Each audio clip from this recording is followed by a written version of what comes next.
وإلى عاد أخاهم هودا قال يا قوم اعبدوا الله ما لكم من إله غيره আল্লাহ রাব্বুল আলামিন জানিয়ে দেন আল্লাহ তাআলা হুদ আলাইহিস সালামকে তার ভাইদের জন্য নবী হিসাবে প্রেরণ করেছেন। আল্লাহ রাব্বুল আলামিন আদ গোত্রের জন্য হুদ আলাইহিস সালামকে নবী হিসাবে প্রেরণ করেছেন। ওয়া ইলা সামুদ আখাহুম সালিহা, সামুদ গোত্রের জন্য আল্লাহ তাআলা তাদের ভাই সালেহ আলাইহিস সালামকে নবী হিসাবে প্রেরণ করেছেন। ওয়া ইলা মাদিয়ানা আখাহুম শুআইবা, আল্লাহ তাআলা মাদিয়ানবাসীর জন্য তাদের ভাই শুআইব আলাইহিস সালামকে নবী হিসাবে প্রেরণ করেছেন। জলিলুল কদর পয়গম্বর মুসা আলাইহিস সালাম কোরআনুল কারীমের মধ্যে এককভাবে সবচাইতে তার নামটা বেশি এসেছে। কত বড় জলিলুল কদর পয়গম্বর, তিনি সরাসরি আল্লাহ তাআলার সাথে কথা বলতেন। আল্লাহ তাআলা বলেন ওয়া কাল্লামাল্লাহু মুসা তাকলিমা, সরাসরি আল্লাহ তাআলার সাথে মুসা আলাইহিস সালাম কথা বলতেন। কত বড় জলিলুল কদর পয়গম্বর, অথচ ইহুদিদের দাবি তিনি শুধু তাদের নবী, তিনি বনি ইসরাঈলীদের জন্য নবী। হযরত ঈসা আলাইহিস সালাম আল্লাহ তাআলা তার মাধ্যমে কত বড় কুদরতের বহিঃপ্রকাশ ঘটিয়েছেন। তিনিও বনি ইসরাঈলীদের জন্য নবী। খ্রিস্টানদের দাবি, নাসারাদের দাবি তিনি হলেন শুধুমাত্র তাদের জন্য নবী। ইব্রাহিম আলাইহিস সালাতু ওয়াস সালাম কত বড় জলিলুল কদর পয়গম্বর, আল্লাহ তাআলা বলেন মিল্লাতা আবিকুম ইব্রাহিম ওয়া সাম্মাকুমুল মুসলিমিন, এ মিল্লাতের পিতা ইব্রাহিম আলাইহিস সালাম, তিনি আমাদের নাম রেখেছেন মুসলমান।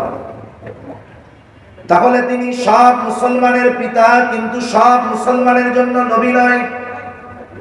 হযরত আদম আলাইহিস সালাতু ওয়াস সালাম মানব কুলের পিতা, সব মানুষের পিতা, কিন্তু তিনি সব মানুষের জন্য নবী নয়।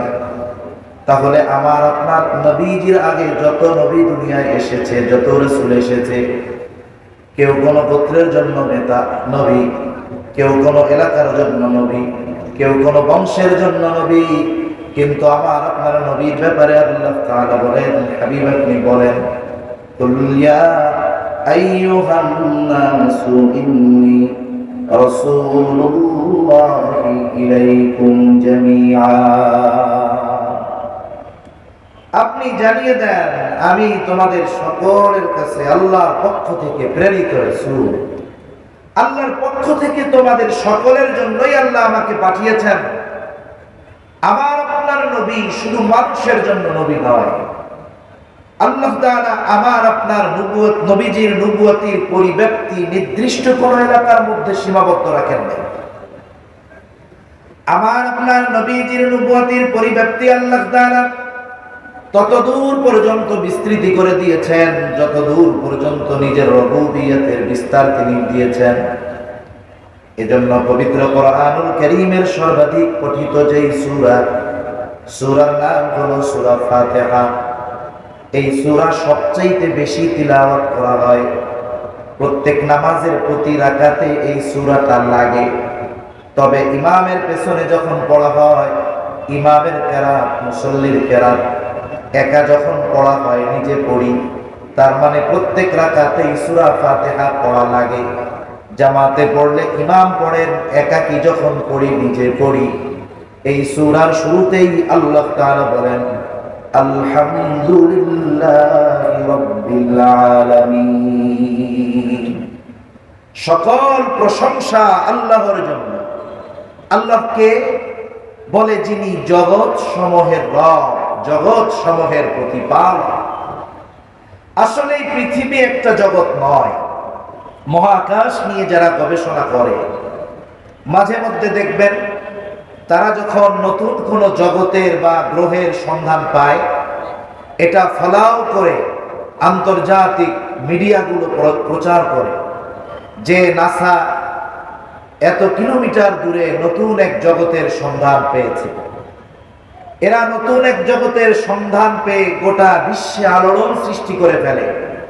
অথচ আমার আপনার মালিক ১৫০০ বছর আগে এই দুনিয়ায় কোরআন নাজিল করে জানিয়ে দিয়েছেন যে এ জগৎ শুধু একটি নয়, আরো অগণিত জগৎ আল্লাহ তাআলা সৃষ্টি করে রেখেছেন। সুবহানাল্লাহ।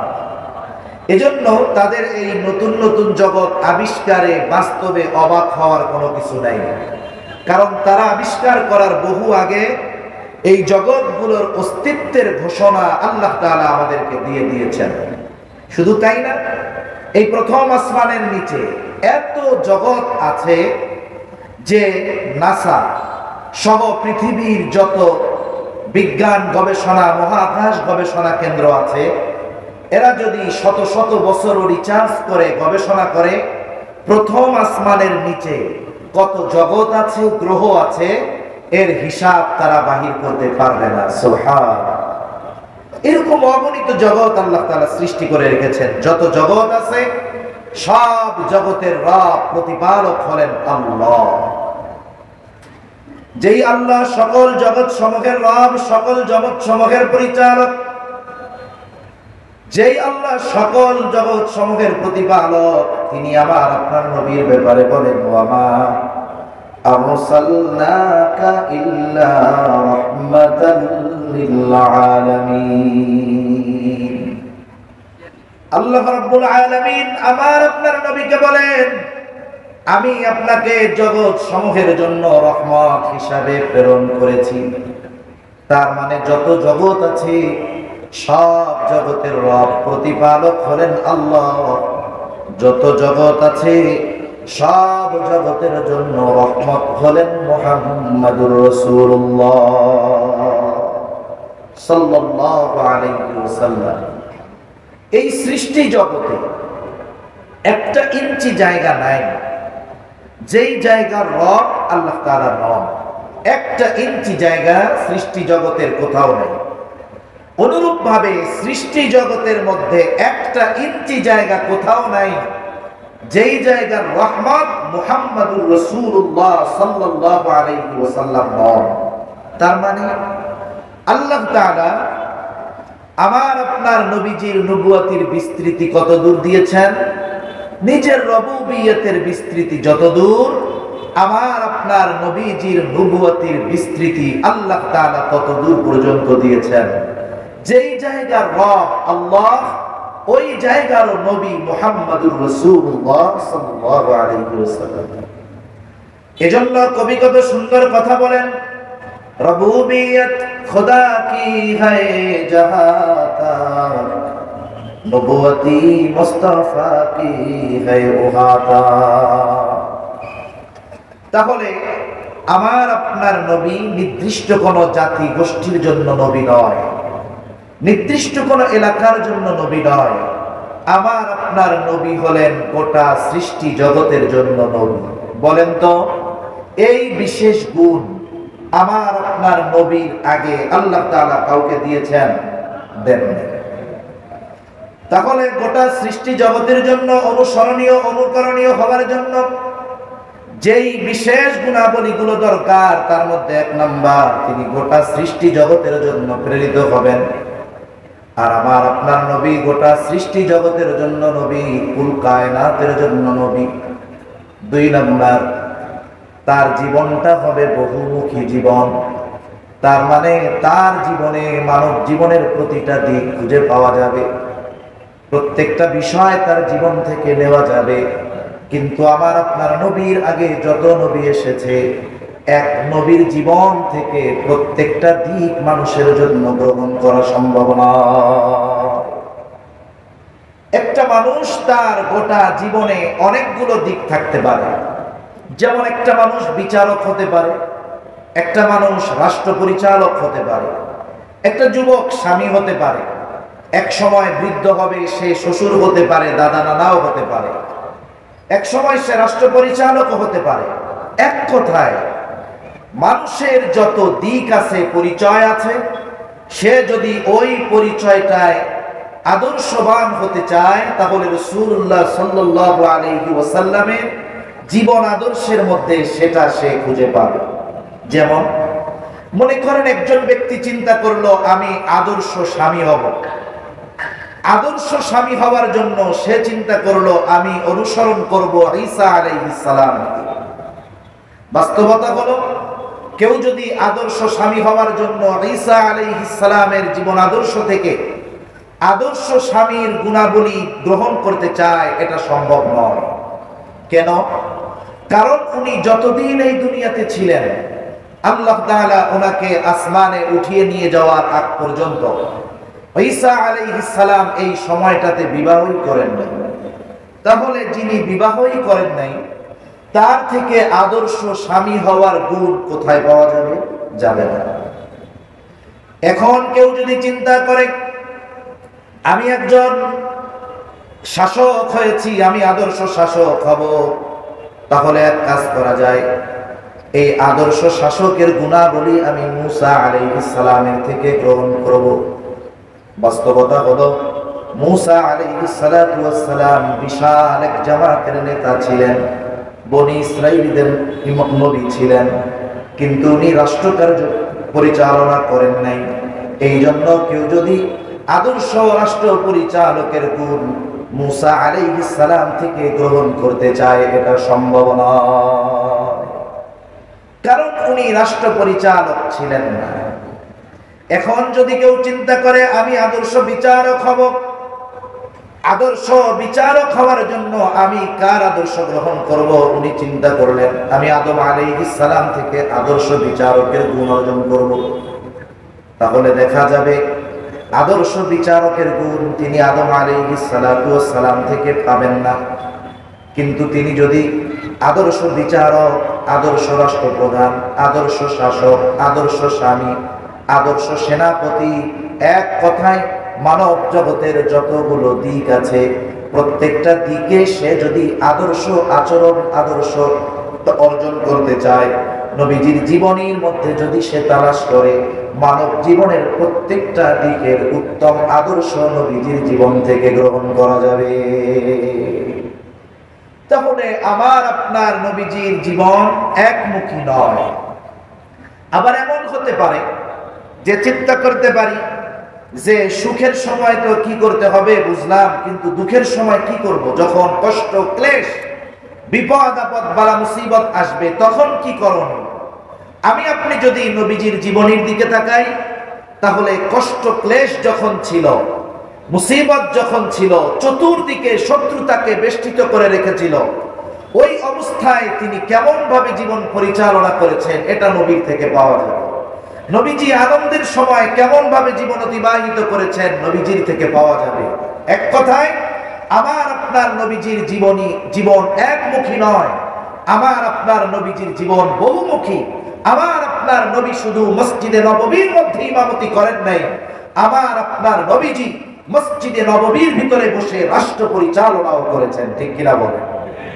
সেজন্য একটা মানুষ যদি জীবনের প্রতিটা দিক নবীজির জীবন থেকে গ্রহণ করতে চায়, নবীজির সিরাত অধ্যয়ন করলে এটা পাওয়া সম্ভব। তাহলে 2 নম্বর বিষয়টা হলো যিনি গোটা সৃষ্টি জগতের জন্য অনুসরণীয়, অনুকরণীয় হবেন, তার জীবনটা একমুখী হবে না, তার জীবনটা বহুমুখী হবে। মানুষ যদি কোনো বিষয় তার জীবন থেকে গ্রহণ করতে চায়, তাহলে নবীজির জীবনী, সিরাত অধ্যয়ন করলে ওই জিনিসটা সে নবীজির জীবন থেকে পেয়ে যাবে। এই রকম বহুমুখী জীবন আল্লাহ তাআলা একমাত্র আমার আপনার নবী মুহাম্মদুর রাসূলুল্লাহ সাল্লাল্লাহু আলাইহি ওয়াসাল্লামকেই দান করেছে।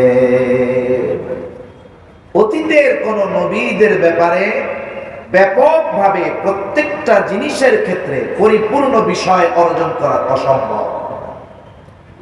3 নাম্বার, তার মধ্যে যেই গুণগুলো থাকবে, 3 নাম্বার বিষয় হলো তার দ্বারা এমন কিছু পূর্ণতা লাভ করবে যা তার আগে পূর্ণতা লাভ করে নাই।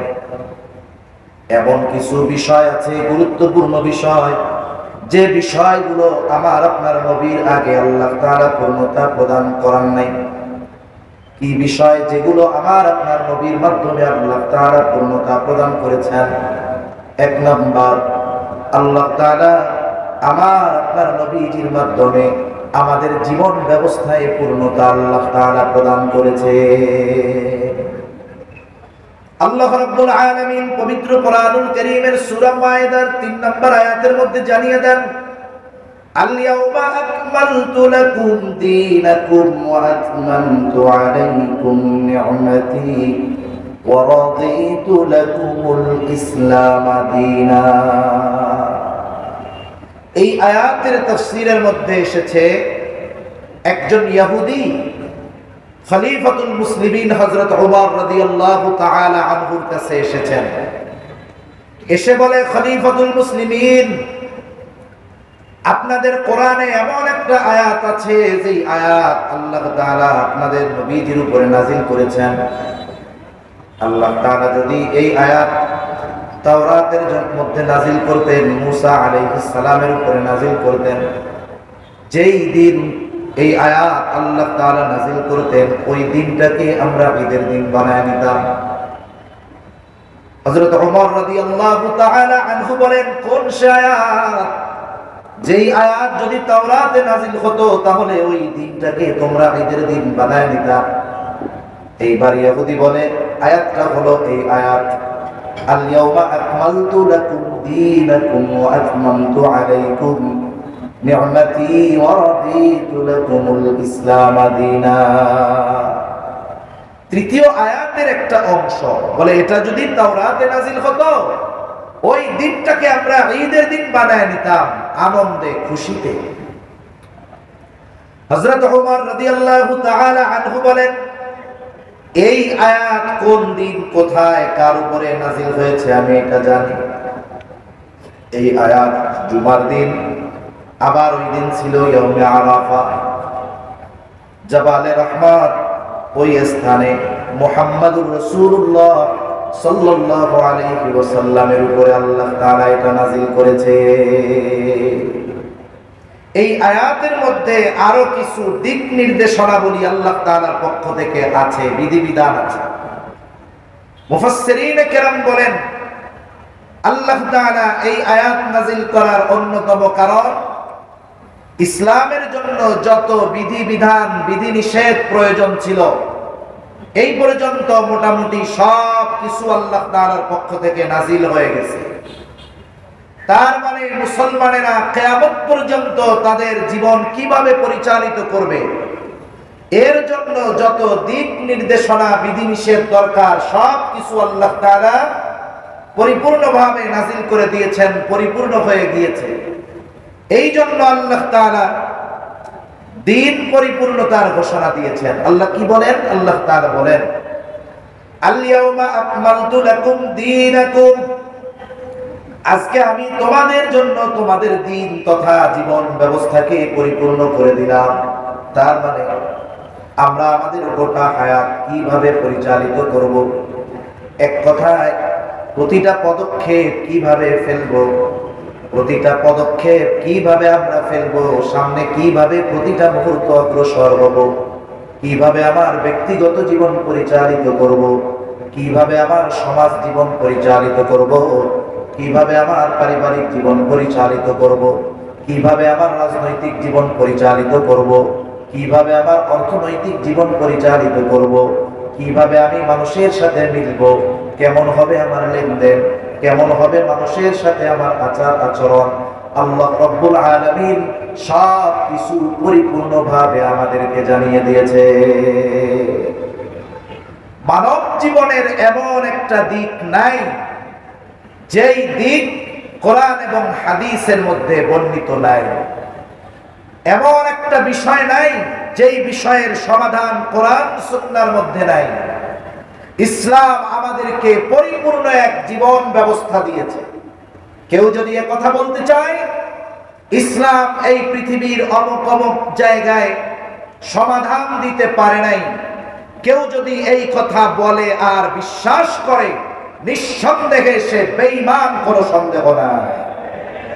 মূলত এ কথা বলে বলেই এই পৃথিবী থেকে ইসলামী অনুশাসন, ইসলামী আইন বাস্তবায়নের ভয় মানুষের অন্তরের মধ্যে ঢুকিয়ে দেওয়া হয়। মনে হয় ইসলামী শাসন ব্যবস্থা যদি প্রতিষ্ঠিত হয়ে যায় মানুষ স্বাধীনতা পাবে না। ইসলামী জীবন ব্যবস্থা যদি প্রতিষ্ঠিত হয়ে যায়, ইসলামী আইন যদি বাস্তবায়ন হয়ে যায়, তাহলে মানুষ স্বাধীনভাবে চলাচল করতে পারবে না। আসলে বাস্তবতা হলো ইসলামী শাসন ব্যবস্থা যদি প্রতিষ্ঠিত হয়, ইসলাম বিদ্বেষী, বাটপার, দুর্নীতিবাজ আর জালেমরাই মূলত এই পৃথিবীতে টিকতে পারবে না। কখনো চোর চায় না যে চুরির অপরাধ শাস্তিটা কোরআন সুন্নাহর আলোকে দেওয়া হোক, কারণ চোর জানে শরঈ আইন যদি বাস্তবায়ন হয়ে যায়, এখন তো লক্ষ লক্ষ ডলার চুরি করে পার পাওয়া যায়, তখন আর পার পাওয়া যাবে না, হাত কাটা যাবে। ঠিক কিনা বলেন? যেগুলো ব্যভিচার, ধর্ষণের সাথে জড়িত, এরা কখনো চায় না ধর্ষণের শাস্তিটা ইসলামী আইন অনুসারে হোক। কেন? কারণ দেখা যাবে শাস্তি যদি প্রয়োগ হয়, ওই ধরনের চিটিংবাজ বাটপাররাই আগে শাস্তির মুখোমুখি হবে। কিন্তু যারা পরিপূর্ণ নিরাপত্তা চায়, যারা পরিপূর্ণভাবে শান্তিতে বসবাস করতে চায়, যারা ইনসাফ চায়, যারা ন্যায় পরায়ণতা চায়, যারা ন্যায় বিচার চায়, যারা মানবতার হক চায়, যেই মানুষগুলো তাদের ন্যায্য অধিকার বুঝে পেতে চায়, তারাই চায় ইসলামের মাধ্যমে, কোরআন সুন্নাহর মাধ্যমে গোটা পৃথিবী পরিচালিত হোক। ঠিক কিনা বলেন? সেজন্য আমরা ইসলামী অনুশাসন পাচ্ছি না, এটা আমাদের দুর্ভাগ্যের ব্যাপার। কিন্তু এজন্য একথা বলার সুযোগ নাই যে ইসলামী আইন বাস্তবায়ন হলে এই পৃথিবী পিছিয়ে যাবে। এটা নিঃসন্দেহে মিথ্যা এবং একটি ভ্রান্ত চিন্তা। ঠিক কিনা বলেন? তাহলে আল্লাহ তাআলা আমাদের দ্বীন তথা জীবন ব্যবস্থাকে পরিপূর্ণ করে দিয়েছেন। এরপর আল্লাহ রাব্বুল আলামিন বলেন, وَأَتْمَمْتُ عَلَيْكُمْ نِعْمَتِي وَرَضِيتُ لَكُمُ الْإِسْلَامَ دِينًا। আল্লাহ তাআলা বলেন, وَأَتْمَمْتُ عَلَيْكُمْ نِعْمَتِي, আর তোমাদের উপর আমি আমার নেয়ামত সমূহকে পরিপূর্ণ করে দিলাম। وَرَضِيتُ لَكُمُ الْإِسْلَامَ دِينًا, এবং তোমাদের জন্য ইসলামকেই দ্বীন হিসাবে মনোনীত করলাম। তাহলে 3 নম্বর পয়েন্টে যে কথা আমরা বলতেছিলাম, যে যিনি সমগ্র সৃষ্টি জগতের জন্য অনুকরণীয়, অনুসরণীয় তথা আইডল বা আদর্শ হবেন, তার মধ্যে অন্যতম গুণ থাকবে যে তার দ্বারা আল্লাহ তাআলা এমন কিছু বিষয়ের পূর্ণতা প্রদান করবেন যা তার আগে পূর্ণতা লাভ করে নাই। তাহলে আমার আপনার নবীর দ্বারা 1 নম্বরে পূর্ণতা লাভ করেছে দ্বীন। বলেন তো, আমার আপনার নবীর আগে কোন নবীর মাধ্যমে দ্বীনকে আল্লাহ তাআলা পরিপূর্ণতার ঘোষণা দিয়েছেন? দেন না।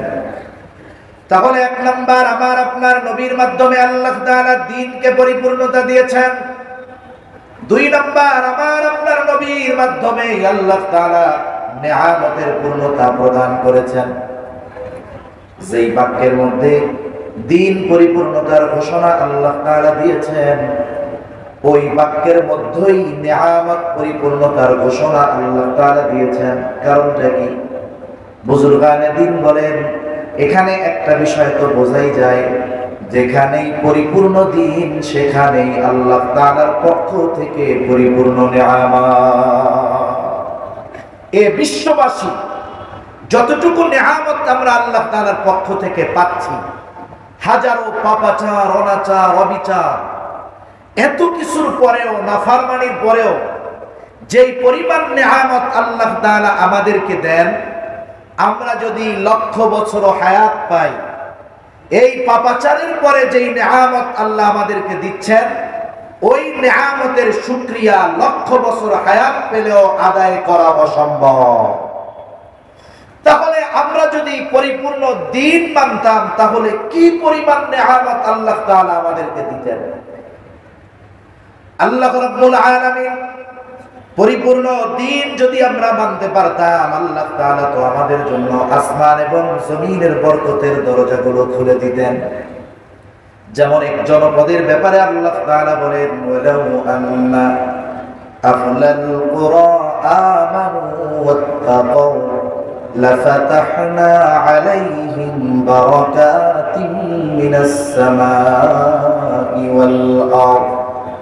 আল্লাহ রাব্বুল আলামিন বলেন, লাউ আন্না আহলাল কুরা আমানু ওয়াত্তাকাউ, ওই জনপদের অধিবাসীরা যদি ঈমান আনতো আর আল্লাহ তাআলাকে ভয় করত, আল্লাহ কি করতেন? আল্লাহ বলেন, লাফাতাহনা আলাইহিম বারাকাতিন মিনাস সামাই ওয়াল আরদ, আমি তাহলে তাদের জন্য অবশ্যই আসমান এবং জমিনের বরকতের দরজা সমূহ খুলে দিতাম। তাহলে বোঝা যাচ্ছে যে পরিপূর্ণ দ্বীনি অনুশাসন যদি মেনে চলা যায়, রাষ্ট্রীয়ভাবে যদি দ্বীন পরিপূর্ণ প্রতিষ্ঠিত হয়, তাহলে গোটা রাষ্ট্রের মানুষ সুফল ভোগ করবে। রাষ্ট্রীয়ভাবে যতক্ষণ না সম্ভব হচ্ছে, ততক্ষণ প্রত্যেকটা ব্যক্তিকে নিজ উদ্যোগে পরিপূর্ণ দ্বীন মেনে চলতে হবে। আমি আপনি যদি নিজে পরিপূর্ণ দ্বীন মেনে চলি, আশা করা যায় আল্লাহ তাআলা আমাদেরকে প্রতিদান দিবেন না, এমনটা হতে পারে না। যদি সম্প্রতি সময় দ্বীন মেনে চলার দ্বারা কি উপকার লাভ করা যায়, এই বিষয়টা যদি প্র্যাকটিক্যাল আমরা দেখতে যাই, তাহলে আমাদেরকে তাকাতে হবে যেই ভূখণ্ডে, যেই জমিনে, যেই দেশে এই পৃথিবীর অন্যতম পরাশক্তি আমেরিকা শুধু একা নয়, তার বন্ধুদেরকে নিয়ে ন্যাটো শক্তি সম্মিলিতভাবে গড়ে আমেরিকা আর গোটা ইউরোপ বললে চলে, একত্রে প্রায় 2 যুগ একটা দেশের উপরে নির্বিচারে জুলুম, অত্যাচার, নিপীড়ন জারি রেখেছে। সেই দেশটার নাম হলো আফগানিস্তান। 2 যুগ ধরে তাদের যত স্থাপনা আছে, যখন যেখানে খুশি যেভাবে খুশি বোমা হামলা করে লক্ষ লক্ষ মানুষকে নির্বিচারে শহীদ করে, যেমনটা তাদের ছত্রছায়ায় এখন পর্যন্ত ফিলিস্তিনে অবৈধ রাষ্ট্র ইসরায়েল যেই গণহত্যা পরিচালিত করে যাচ্ছে, এই আমেরিকার ছত্রছায়ায় বাস্তবতা হলো মুসলমানদেরকে বোমা হামলা করে, অস্ত্র দিয়ে গুলি করে, হত্যা করে, বোমা মেরে শহীদ করে ফেলা যাবে। কিন্তু মনে রাখতে হবে, মুসলমান নিধনের এই খেলায় মেতে ইসলামকে কখনো নিশ্চিহ্ন করা যাবে না। মনে রাখতে হবে, অনেক সময় একেবারে অনুর্বর জমিনে পানি পড়ার কারণে ওই জমিনেও এক সময় গাছ গজিয়ে ওঠে। অনুরূপভাবে মুসলমানদের রক্ত যেই জমিনে পতিত হয়, মুসলমানদের রক্ত যেই জমিনে পড়ে, আজ অথবা কাল ওই ভূখণ্ডে আল্লাহ তাআলা পরিপূর্ণভাবে ইসলামকে প্রতিষ্ঠিত করে ছাড়বেন ইনশাআল্লাহ। এজন্য মনে রাখতে হবে, মুসলমান যাদের রক্ত নেওয়া হচ্ছে, এরা হেরে যাচ্ছে না, এরা মারা যাচ্ছে, তবে এরা জিতে যাচ্ছে। কিন্তু আফসোস আমাদের, আমরা শুধু তাদের এই দুর্দশা দেখে আফসোসই করতে পারতেছি, আমরা শুধু তাদের জন্য আখ শব্দটা বলতে পারতেছি। কিন্তু এই পৃথিবীর সীমান্তের গেড়াকলে আমাদেরকে ফেলে দিয়ে, জাতীয়তাবাদের গেড়াকলে আমাদেরকে ফেলে দিয়ে, আজকে আমার পাশের দেশে যদি মুসলমান ভাই নির্যাতিত হয়, আমি সশরীরে একজন মুসলমানের সাহায্যার্থে তার পাশে গিয়ে দাঁড়াতে পারি না, এটা আমাদের জন্য বড় আফসোসের, ঠিক কিনা বলেন? কিন্তু সামর্থ্য নাই। কমপক্ষে আমাদের উচিত ওই মাজলুম ভাইদের জন্য আল্লাহ তাআলার কাছে দোয়া করা, আর নিজেদের অক্ষমতার জন্য বারবার আল্লাহ তাআলার কাছে ক্ষমা চাওয়া, যে আল্লাহ, আমরা তো অক্ষম, মন চাইলেও পারি না, কিন্তু আপনি তো মহান, আপনি তো আজিজ, আয় আল্লাহ, আপনি আমাদের ভাইদের জন্য সাহায্যকারী হয়ে যান। তা যে কথার থেকে গেলাম, যে প্রায় 2 যুগ আফগানিস্তানকে তছনছ করে ফেলেছে, একেবারে কোন স্থাপনা বাকি নাই যে ধ্বংস করে না। এরপরে তারা কি করলো, যখন দেখলো 2 যুগ ধরে এত পরিমাণ ব্যয় করা হলো কিন্তু তাদেরকে একেবারে নিশ্চিহ্ন করে দেওয়া যায় নাই, এখন তারা চিন্তা করছে এইখানে যদি সময় ক্ষেপণ করি, অর্থ ব্যয় করি, দেউলিয়া হওয়া ছাড়া আর কোনো পথ নাই। এইবার তারা তাদের হাতে দেশকে সঁপে দিয়ে আস্তে করে রাতের আধারে পালিয়ে যার যার স্থান চলে গেল। আমেরিকা চলে গেল, নেটোর সদস্যভুক্ত দেশগুলো প্রত্যেকে তার দেশে ফিরে গেল। যাওয়ার সময় চিন্তা করছে ওই দেশের যত রিজার্ভ আছে, ওই দেশের যত সম্পদ আছে সবগুলোকে তারা নিয়ে গেছে, তাদের হাতে দায়িত্ব তুলে দিয়ে গেল। ইমারাতে ইসলামিয়া প্রতিষ্ঠিত হয়ে গেল, একেবারে শূন্য একটা দেশ তাদের হাতে তুলে দিয়ে গেল। আর তারা চিন্তা করলো যেহেতু হাতে কোনো পয়সা নাই, দেশ চালাবে কেমনে?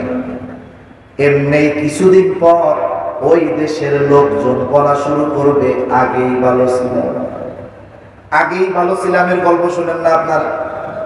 বুঝেন নাই? দেখবেন কিছু মানুষ আছে বলবে হায় রে 3 মাস 6 মাস আগেই ভালো ছিলাম। একটু সবজি টবজির দাম সিন্ডিকেট করে ফ্যাসিবাদীর দোসরেরা দাম বাড়ায় দিছে, আর কিছু মানুষ স্লোগান দেওয়া শুরু করছে আগেই ভালো ছিলাম। আচ্ছা বলেন তো, আগেই ভালো ছিলাম এই কথাটা 6 মাস আগে যারা ক্ষমতায় ছিল তাদের সামনে গলা উঁচু করে ফেসবুকে, মাইকে, মোবাইলে এই কথা কি বলতে পারছেন যে এই শাসকদের আগের শাসকের সময়ই ভালো ছিলাম? বলা গেছে? আরে কেউ যদি স্বপ্নে দেখতো যে আমরা এই শাসকের আগে খুব ভালো ছিলাম, আমার মনে হয় এই স্বপ্নের কথা যদি পুলিশ জানতে পারতো যে এই গভর্নমেন্টের বিরুদ্ধে সে এইরকম একটা স্বপ্ন দেখছে, আমার মনে হয় ওরে আয়না ঘরে দিয়া কইতো অন্য স্বপ্ন আর দেখতে পারো না, খালি এই স্বপ্নই দেখো। আসলে বিষয় হলো, যদি বাজার দরের হিসাব করি স্বাভাবিক দাম তো বাড়ছে, কিন্তু গত বছর 1200 টাকা কেজিতে মরিচ কেনা লাগছে, ফার্মের মুরগি 250 টাকা করে কেনা লেগেছে। বুঝতে হবে 17-18 বছরের সাজানো গোছানো একটা বিষয়, এই ময়লা বর্জ্য 2-3-4 মাসের মধ্যে পরিপূর্ণভাবে পরিষ্কার করা এটা বড়ই কঠিন, ঠিক কিনা বলেন? কিন্তু মানুষের খাসলাত এটা। কিছু মানুষ বলা শুরু করবে আগেই ভালো ছিলাম। আমেরিকাও চিন্তা করছে যে আমরা যখন একেবারে রিক্ত হস্তে তাদেরকে রেখে যাব, কোনো টাকা পয়সা কিছুই থাকবে না, কোনো রিজার্ভ থাকবে না, তখন আফগানিস্তানের মানুষ বলা শুরু করবে আমরা আগেই ভালো ছিলাম। কিন্তু ওই ইমারাতে ইসলামিয়ার দায়িত্ব এমন একদল মানুষের হাতে গিয়েছে, যদি বলা হয় এই পৃথিবীতে প্রকৃত ইমানদার, সবচাইতে মজবুত ইমানদার এবং সর্বোচ্চ তাকওয়ার অধিকারী যদি কেউ থাকেন, যদি কোনো শাসকেরা থেকে থাকে, যদি কোনো রাষ্ট্র পরিচালনার দায়িত্বশীলেরা থেকে থাকে, তাহলে এই পৃথিবীতে ওই ঈমান এবং তাকওয়ার সর্বোচ্চ গুণ তাদের মধ্যে রয়েছে, ঠিক কিনা বলে? এই দুটি গুণ তাদের মধ্যে রয়েছে। একেবারে বিনা রিজার্ভে রিক্ত হস্তে যখন তারা রাষ্ট্র পরিচালনা শুরু করলেন, 2 বছর পার হয়েছে, কি দেখলাম আমরা? দেখতে পাচ্ছি দিন যাচ্ছে ওই শূন্য হাতের দেশটা দিন যাচ্ছে, আর অর্থনৈতিক সমৃদ্ধি, উন্নতি, প্রযুক্তিগত উন্নতি এমন গতিতে তারা বাড়ছে যে বাংলাদেশের অর্থের তুলনায়, টাকার তুলনায় তাদের টাকার মান প্রায় দ্বিগুণ। এবং বিগত 2 বছর সবচাইতে ঊর্ধ্বগামী ছিল আফগানিস্তানের টাকার মান। এটা কেমন হলো? মূলত এটা হওয়ার অন্যতম কারণ যে তারা তাদের দেশকে ইসলামী শরীয়তের আলোকে পরিচালনার চেষ্টা করতেছে, আর আল্লাহ তাআলা তাদের জন্য নেয়ামতের দরজা সমূহ খুলে দিচ্ছে। এজন্য আমরাও আশা করি যে আমরা যদি পরিপূর্ণ ইসলামী অনুশাসনের মধ্যে আসতে পারি, আমাদের এই দেশ যদি পরিপূর্ণ ইসলামী আইনে পরিচালিত হয়, নিন্দুকেরা, ইসলাম বিদ্বেষীরা যা বলে বলুক, ইসলাম যদি প্রতিষ্ঠিত হয়, আল্লাহর কসম এই সুফল শুধু হুজুরেরা ভোগ করবে তা নয়, এই দেশে বসবাসকারী অমুসলিমরাও ইসলামী শাসন ব্যবস্থায় সর্বোচ্চ শান্তিতে থাকতে পারবে। মনে রাখতে হবে যে ইসলাম এমন এক জীবন ব্যবস্থা, রাষ্ট্র পরিচালনার ব্যবস্থা দিয়ে গেছে যেখানে শুধু মুসলমানেরাই নিরাপদে থাকে তা নয়, ওই ইসলামী রাষ্ট্রের মধ্যে অমুসলিমেরাও পরিপূর্ণ অধিকার লাভ করতে পারে। এটাই বাস্তবতা। কিন্তু বিষয় হলো ইসলামী আইনের ভয় মিডিয়া এমন ভাবে ফলাও করে প্রচার করে যে এইটা দেখার আগেই ভয় লাগা শুরু হয়ে যায়। বিষয়টা কেমন, গল্প মনে আসলো তাই বলি। এক অন্ধ যে চোখে দেখে না, যে চোখে দেখে না সে বস্তু যে কোনো বস্তুর হাকিকত অনুধাবন করতে পারবে না। তাকে একজন বলতেছে, ভাই তুমি তো কোনোদিন দুধ খাও নাই, তোমারে আমি একটু দুধ খাওয়াইতে চাই। এখন বলতেছে দুধ কেমন? দুধ তো সাদা। সাদাটা কেমন? সে উদাহরণ দিচ্ছে, সাদাটা হইল বকের মতো। এখন বলে বক কেমন? এখন বক কেমনে বুঝাবে? হাতটারে এরকম বাঁকা কইরা ওর হাত দিয়ে এরকম ধরাচ্ছে, বক হইল এরকম। আসলে কথা ছিল কি, দুধ সাদা। সাদা কেমন? বকের মতন। বক কেমন? এইরকম। যখন ও হাত দিয়ে ধরছে, কয় ভাই এই দুধ আমার খাওয়া লাগবে না, এত গলায় একটা মরে যাবে।